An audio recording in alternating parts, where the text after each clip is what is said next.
Hello and welcome to our learning video about how to communicate better in the classroom and how to fully understand your participants. We will be looking at a simple yet highly effective personality model. This will help you to better understand yourself in your role as a trainer and therefore be a better trainer for your students. Let's have a look at the model and how it works. According to the Riemann-Thomann model, everybody's personality is made up of 4 dimensions. This model distinguishes between 4 personality dimensions which every person has to different degrees. On the horizontal axis, the model refers to the relationship we foster. The model distinguishes between the need for closeness on the left and the need for distance on the right. On the vertical axis, the model refers to how we tick, how we live and work. Here the model distinguishes between the need for continuity on the top and the need for change on the bottom.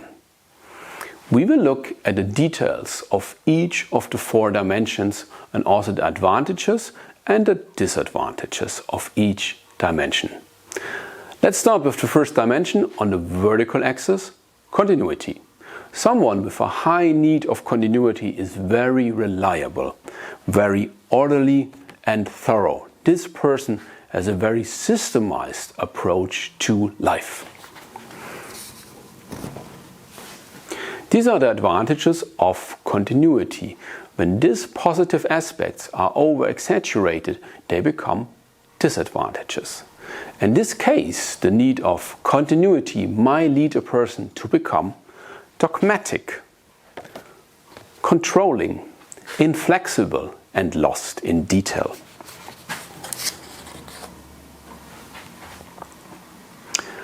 And now the second dimension on this axis, the opposite of continuity is change.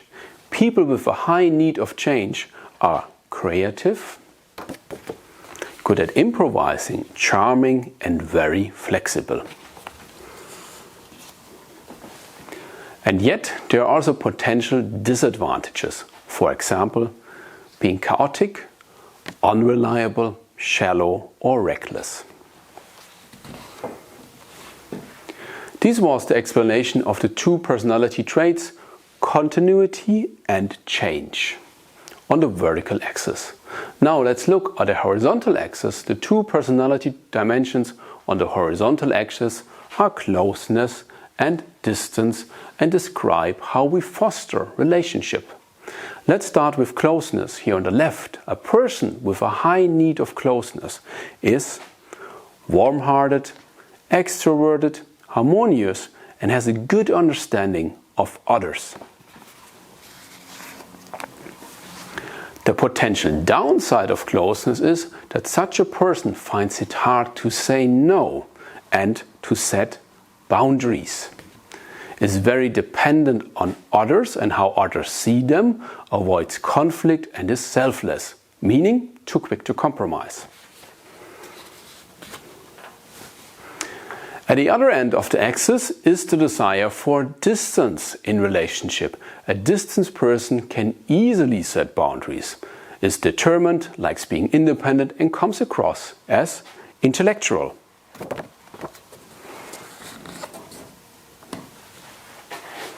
The negative aspect of someone with a high need of distance is that a person might be perceived as very shy, emotionally distant, awkward and withdrawn.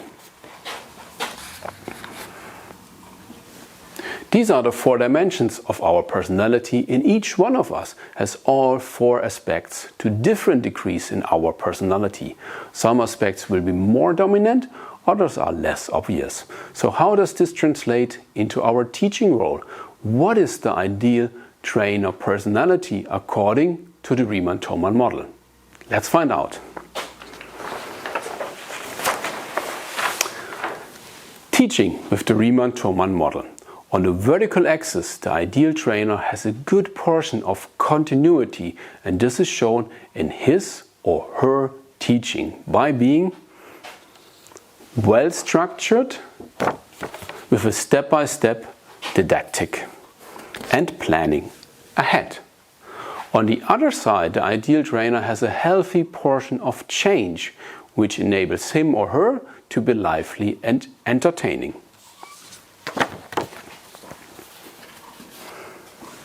But also creative and be able to react flexibly to unforeseen situations in the class. What else does the ideal trainer need? Let's look at the horizontal axis.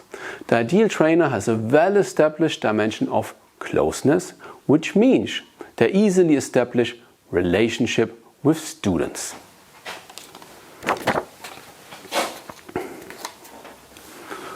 But they are also caring, show empathy and recognize and appreciate their students. However, a good trainer also needs an appropriate level of distance. This means being able to say no, to confront students in a suitable manner, having intellectual clarity while maintaining a professional distance.